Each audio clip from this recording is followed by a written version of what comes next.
సంక్షేమ పథకాలను ఆయన పరుగులు పట్టించడం మనం అందరం చూసినాము. అప్పటి వరకు తెలియని ఫీజు రియంబర్స్మెంట్, ఆరోగ్యశ్రీ, అర్హులైన ప్రతి ఒక్కరికి పెన్షన్లు, అర్హులైన ప్రతి ఒక్కరికి ఇళ్ల పట్టాలు, ఇలా చెప్పుకుంటూ పోతే అనేక రకమైన సంక్షేమ పథకాలు ఆయన తీసుకురావడం జరిగింది. మన దేశంలో పార్టీ అది అంతేకాకుండా ఆ 5 ఏళ్ళు కూడా మరి రాజశేఖర రెడ్డి గారు పాలన ఒక రాజ్యం రామరాజ్యం మనం ఎలాగో చూడలేదు. అలాంటి రామరాజ్యం ఎలా ఉందంటే కేవలం మన రాజశేఖర రెడ్డి గారి పరిపాలన మనం అందరం చూసిన సందర్భం కూడా మనందరం చూసినాం. అదేవిధంగా ఈ యొక్క అవకాశం ఇచ్చినామంటే ఇక్కడికి ఇచ్చేసినటువంటి మన జిల్లా మహిళా అధ్యక్షురాలు, అలాగే మన మున్సిపల్ చైర్పర్సన్ గారు, మన జిల్లా ఉపాధ్యక్షులు, అలాగే వివిధ స్థానాల్లో ఉన్నటువంటి వైఎస్ఆర్ కాంగ్రెస్ పార్టీ నాయకులకు, అలాగే కార్యకర్తలకు, అభిమానులకు, మీడియా మిత్రులకు అందరికీ వైఎస్ రాజశేఖర రెడ్డి గారి జన్మదిన సందర్భంగా అందరికీ శుభాభివందనాలు, వందనాలు. ఈరోజు వైఎస్ రాజశేఖర రెడ్డి గారిని స్మరించుకునేటువంటి రోజు. ఈరోజు ఎల్లప్పుడూ కూడా వారి సంక్షేమం, అభివృద్ధిని 2 కళ్ళలాగా చూస్తూ వారు 2004లో ఈ తెలుగు రాష్ట్రాల్లో వారు పోరాడి పాదయాత్ర చేసి ఈ రోజున మన కాంగ్రెస్ పార్టీ బతికుందంటే కేవలం వైఎస్ రాజశేఖర రెడ్డి గారు. ఆ రోజున వైఎస్ రాజశేఖర రెడ్డి గారు, వారి దివంగత నేత మాజీ ముఖ్యమంత్రి అయినటువంటి వైఎస్ రాజశేఖర రెడ్డి గారు ఆ రోజు పాదయాత్ర చేసి ఆ రోజున సంక్షేమ అభివృద్ధి అనేటువంటి తీసుకొని వచ్చి ఈ రాష్ట్రాలను, తెలుగు రాష్ట్రాలను సుభిక్షంగా పాలించినటువంటి రోజులవి. అవి సువర్ణ యుగాలు, అది రామరాజ్యం. నిజంగా ముఖ్యంగా చూస్తే బడుగు బలహీన వర్గాల ఆశాజ్యోతి. ఆ రోజులో పేదలకు వైద్యం అయితేనేమి, విద్య అయితేనేమి, వ్యవసాయాన్ని వారు ప్రకృతి రూపంలో వారు చేయడం జరిగింది. అంటే ఆ రోజుల్లో జలయజ్ఞం అయితేనేమి, ముఖ్యంగా కావాల్సినటువంటిది బడుగు బలహీన వర్గాలకి విద్యా వైద్యం అనేటువంటిది ఆ రోజు వారు చూపించడం జరిగింది. ఈ రోజున తెలుగు రాష్ట్రాలలో, పక్క రాష్ట్రాల్లో, ఇతర దేశాల్లో కూడా వారు తీసుకొచ్చినటువంటి 2007లో ఫీజు రియంబర్స్మెంట్ పథకం అనేటువంటిది ఈ రోజున ఎంతో మంది మేధావులు, డాక్టర్లు, ఇంజనీర్లు, ఐఏఎస్, ఐపీఎస్ అయినటువంటి మనం చూస్తా ఉన్నాం. అంతేకాకుండా మైనార్టీ వర్గీయులకు వైఎస్ రాజశేఖర రెడ్డి గారు వారు రిజర్వేషన్ తీసుకొచ్చి వారి గుండెల్లో ఈ రోజు పదిలంగా ఉన్నారని సందర్భంగా తెలియజేస్తా ఉన్నారు. ముఖ్యంగా చూస్తే ఈ రాష్ట్రాలని, తెలుగు రాష్ట్రాలు ఎప్పుడు కూడా ఈరోజు వైఎస్ రాజశేఖర రెడ్డిని స్మరిస్తా ఉన్నారు. అంటే వైఎస్ రాజశేఖర రెడ్డి గారు వారు ముఖ్యంగా బడుగు బలహీన వర్గాల వారికి వారు ఒక డాక్టర్ గా వారు పేదల పరిస్థితి చూసి ఆ రోజున ఆరోగ్యశ్రీ అనేటువంటి సంక్షేమ పథకం తీసుకొచ్చి ప్రతి పేదవాడి గుండెల్లో వారు నిలిచిపోయారు. అంతేకాకుండా వారి విద్య గురించి ఆలోచిస్తూ ఆ రోజు విద్య ఏ రకంగా ఉంది అనేటువంటిది మనం చూస్తా ఉన్నాం. ఫీజు రియంబర్స్మెంట్ అనేటువంటి పథకాన్ని తీసుకొచ్చి ప్రజల్లో ఈరోజు సురక్షితంగా సుస్థిరస్థానం ఏర్పరచుకున్నటువంటి వ్యక్తి. అంతేకాకుండా ఈ రోజున మన వైఎస్ జగన్మోహన్ రెడ్డి గారు వారు వాళ్ళ నాన్నగారు 2 చేస్తే వీరు 4 చేస్తూ ఈరోజు వీరు కూడా సువర్ణ పాలించినటువంటిది మన 2019 నుంచి 2024 వరకు చూసాం. వాళ్ళ నాన్నగారు ఆ రోజున ఆరోగ్యశ్రీ 2 లక్షలు ఇస్తే వైఎస్ జగన్మోహన్ రెడ్డి గారు బడుగు బలహీన వర్గాల వారికి 25 లక్షల రూపాయలు ఇవ్వడం జరిగింది. అంతేకాకుండా ఈరోజు ముఖ్యంగా విద్య పట్ల చూస్తే నాడు నేడు ప్రోగ్రాం ద్వారా ఈరోజు బడుగు బలహీన వర్గాలు ఉన్నత స్థాయిలో పోవడానికి వారు చేసినటువంటి మార్గాలు మనం చూస్తా ఉన్నాం. ఈరోజు చూసేదైతే ఈరోజు ఈ కూటమి ప్రభుత్వంలో ఈరోజు బడుగు బలహీన వర్గాల వారికి విద్య అయితేనేమి, వైద్యం అయితేనేమి అందే పరిస్థితిలో లేదు. కాబట్టి మనమందరం కూడా రాబోయే రోజుల్లో ఎప్పుడు ఎలక్షన్ జరిగినా మనము మళ్ళీ జగన్మోహన్ రెడ్డి గారి మన రామరాజ్యం చూడాలని ఈ సందర్భంగా ఇక్కడికి వచ్చినటువంటి నాయకులందరికీ పేరు పేరున నాకు వందనాలు, శుభాభివందనాలు, కృతజ్ఞతలు తెలియజేస్తా ఉన్నాను. పాదయాత్రకి పరమాత్మ చెప్పినటువంటి వైఎస్ జగన్మోహన్ రెడ్డి గారు, అదేవిధంగా తన తండ్రి అయినటువంటి దివంగత నేత అదే తన బాటలో అంటే తండ్రి బాటలో తనయుడు నడిచాడు. ఈరోజు 76వ జయంతోత్సవం ఈరోజు ఇంత విజృంభంగా నడుస్తూ ఉంది. ఈరోజు ఆలూరు ఆదోని తాలూకాలో ఇక్కడికి విచ్చేసినటువంటి చైర్పర్సన్ కానీ, వైస్ చైర్మన్ కానీ, అదేవిధంగా కౌన్సిలర్లు కానీ, కార్యకర్తలు కానీ, ప్రతి ఒక్క వార్డు నుంచి తరలి వచ్చినటువంటి వైఎస్ఆర్ కాంగ్రెస్ కుటుంబ సభ్యులందరికీ నా హృదయపూర్వక ధన్యవాదాలు తెలుపుతూ ఈరోజు 76వ జయంతోత్సవాన్ని ప్రతి తాలూకాలో, ప్రతి నియోజకవర్గంలో అతి ఘన నివాళులు అర్పిస్తున్నారు మన రాష్ట్రంలో. ఈరోజు ప్రతి బీద బడుగు బలహీనులు మన ఇంజనీరింగ్ చదివారు, డాక్టర్ చదివారు అని అంటే అది కేవలం మన వైఎస్ రాజశేఖర రెడ్డి గారు చేసినటువంటి ఫీజు రియంబర్స్. అంటే ఒక చిన్న రైతు కొడుకు కూడా ఈరోజు ఇంజనీర్ అయ్యి ఈరోజు ఆ కుటుంబాన్ని పోషిస్తున్నాడు. పాదయాత్రలోన మరి రైతు కష్టాలైతే ఏమి, మహిళల కష్టాలైతేనేమి, వృద్ధుల కష్టాలైతేనేమి, అదేవిధంగా విద్యార్థులకి నేను ఎటువంటి కానుక ఇవ్వాలని పాదయాత్రలో ప్రతి ఒక్కరిని పరామర్శించుకుంటూ పాదయాత్ర కూడా పరమార్థం చెప్పినటువంటి దివంగత మహానేత వైఎస్ రాజశేఖర రెడ్డి గారని ఈరోజు మనం చెప్పుకోవచ్చు. ఈరోజు ఒక ఆరోగ్యశ్రీ పథకాన్ని ప్రతి రాష్ట్రము తిరిగి చూసే విధంగా ఆయన ఆరోగ్యశ్రీని పథకాన్ని ఈరోజు మనమందరం చూస్తున్నాం. అదే విధంగా విద్యార్థులు ఎవరు మనకు ఓటేయరు.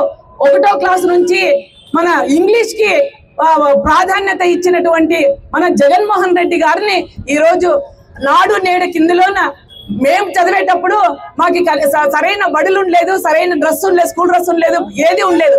కానీ ఈ రోజు ఒక స్కూల్ దగ్గరికి పోతే డిజిటల్ బోర్డ్ అయితేనేమి, పిల్లలకి షూ అయితేనేమి, టై అయితేనేమి, డ్రెస్ అయితేనేమి, బ్యాగ్ అయితేనేమి, అదే విధంగా ఆ పిల్లల్ని చదవడానికి ప్రోత్సహించడానికి అమ్మఒడి ఇచ్చి, తల్లుల్ని కూడా చేయూత ఇచ్చి, ప్రతి ఒక్క పథకాల్లో నేను ఉన్నాను అని ప్రతి ఒక్క మహిళలకు కానీ, విద్యార్థులకు కానీ చెప్పి ఈరోజు నేనున్నానని ధైర్యం ఇచ్చినటువంటి నాయకుడు ఎవరన్నా ఉన్నారు అంటే అది వైఎస్ జగన్మోహన్ రెడ్డి గారు అని చెప్పొచ్చు. తండ్రికి మించిన తనయుడుగా ఈరోజు రాష్ట్రంలో మనం అందరూ చూస్తున్నాం. ఎక్కడికి పోయినా కూడా జన సంద్రహం, ఎక్కడ పోయినా అడ్డంకులు.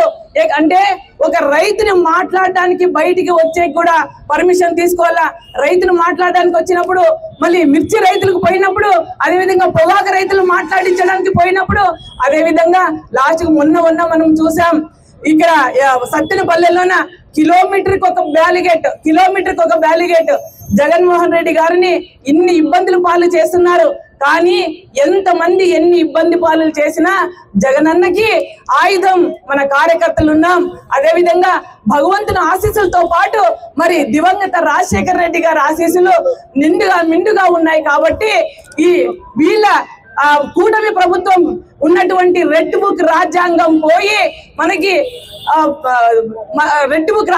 పోయి మరి అంబేద్కర్ రాజ్యాంగం రావాలంటే మరొక్కసారి మన వైఎస్ రాజశేఖర రెడ్డి తనయుణ్ణి వైఎస్ జగనన్న గారిని మరి ముందుకు మళ్ళీ సీఎం చేసుకోవాలంటే మనమందరం పగలు రాత్రి కష్టపడి ఈ తాటాక చెప్పలకి ఎవరికి మేము బెదరము అని చెప్పేసి ఈ రోజుతో మనం కంకణ బద్దులు అవుదాం.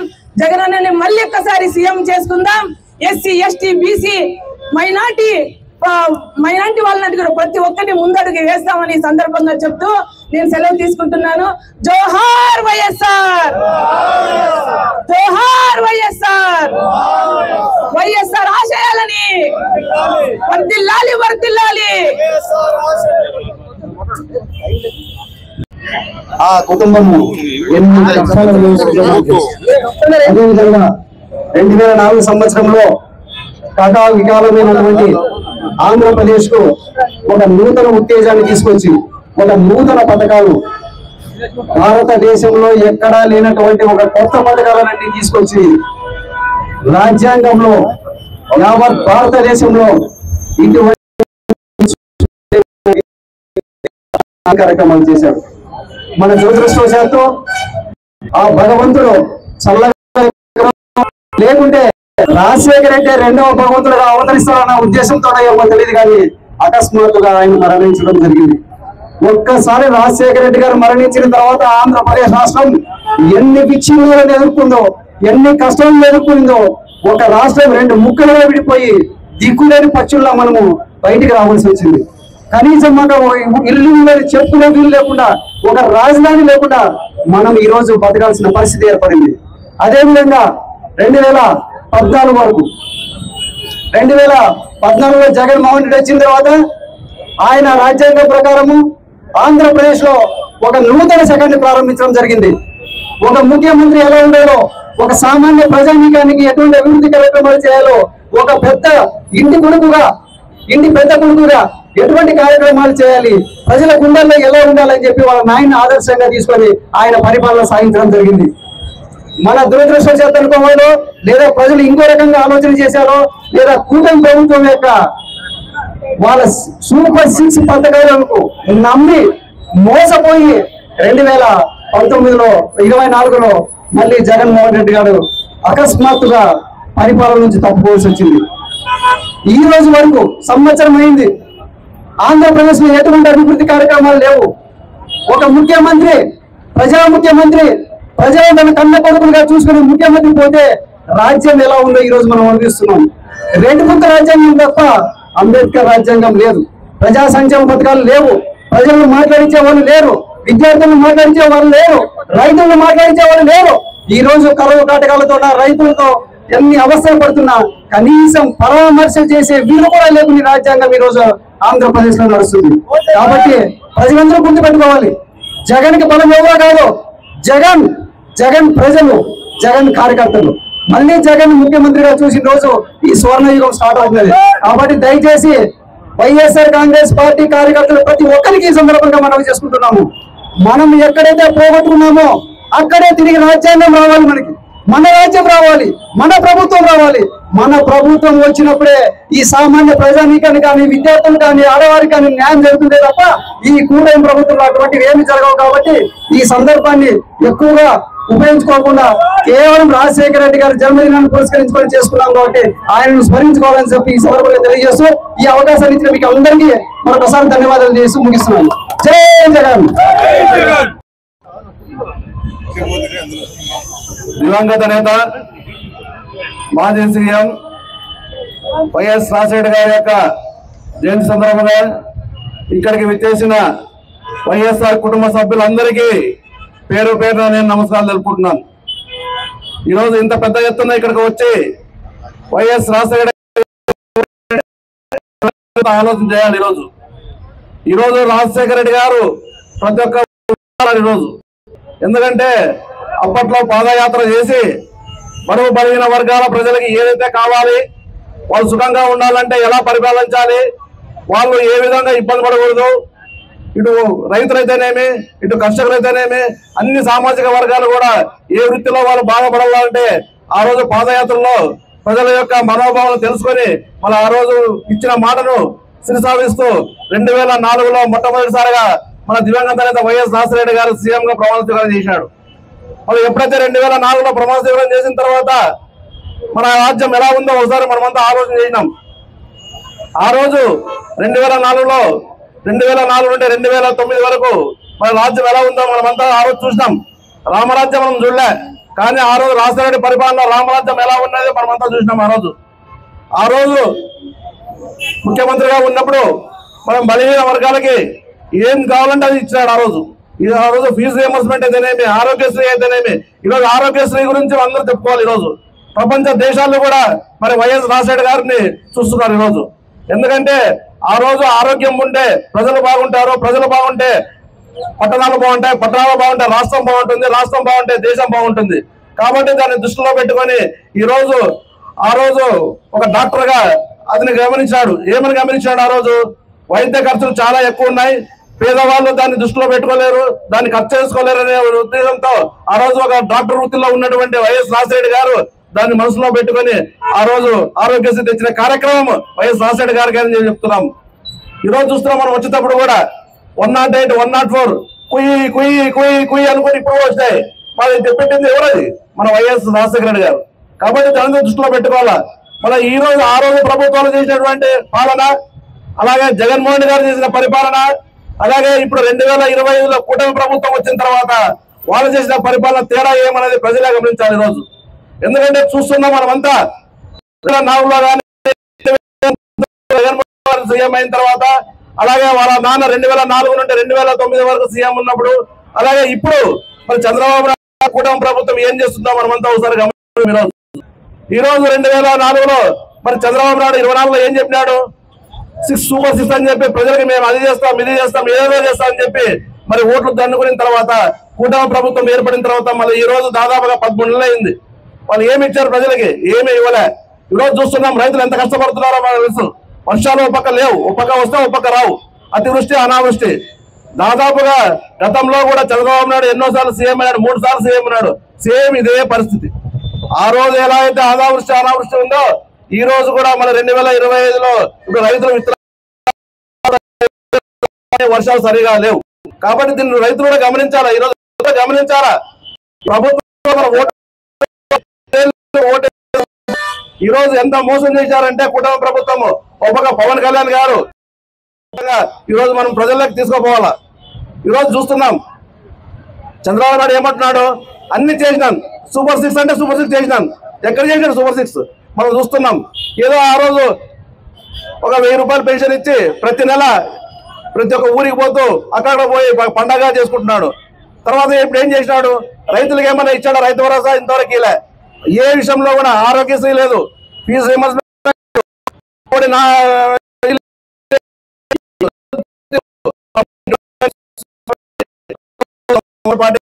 అంతా ఉండి మన లోకల్ ఎమ్మెల్యే ఎక్స్ ఎమ్మెల్యే సాంసైడ్ గారు కూడా అనుకోని కారణంగా రాలేకపోయినాడు. ఎందుకంటే రేపు తప్పకుండా ఇక్కడ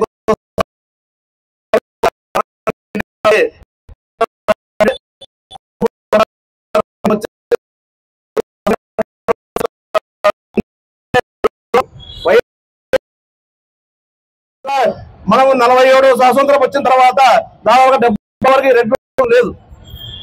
మరి ఇప్పుడేం తీసుకొచ్చారు రెడ్ బుక్ రాజ్యాంగం?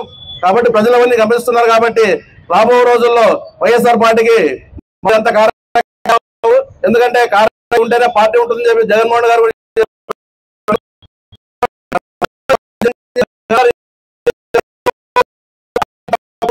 తెలిసిన తర్వాత ఈ రోజు జగన్మోహన్ కూడా మనకందరికీ హామీ ఇస్తున్నారు.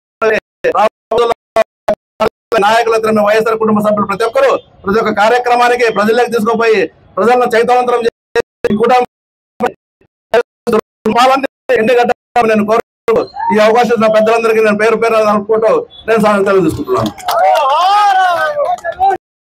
ఎలా అయితే చేశారో జగన్మోహన్ రెడ్డి అన్న గారు ఆయన తనయుడుగా జగన్మోహన్ రెడ్డి మన కోసం అంటే ఆంధ్రప్రదేశ్ ప్రజల కోసం కష్టపడిన నేతలు అంటే మన రాజశేఖర రెడ్డి గారు, ఆయన తనయుడు జగన్ రెడ్డి మోహన్ రెడ్డి అన్నగారు, వీళ్ళ సమీక్షలో మన ఆంధ్రప్రదేశ్ ప్రజలు అందరూ సుభిక్షంగా సంతోషంగా ఉండేవాళ్ళు.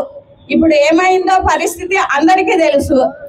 ఈ రోజు మన రాజశేఖర రెడ్డి జన్మదిన శుభాకాంక్షలు అందరికి తెలుపుతూ సెలవు తీసుకుంటున్నాను.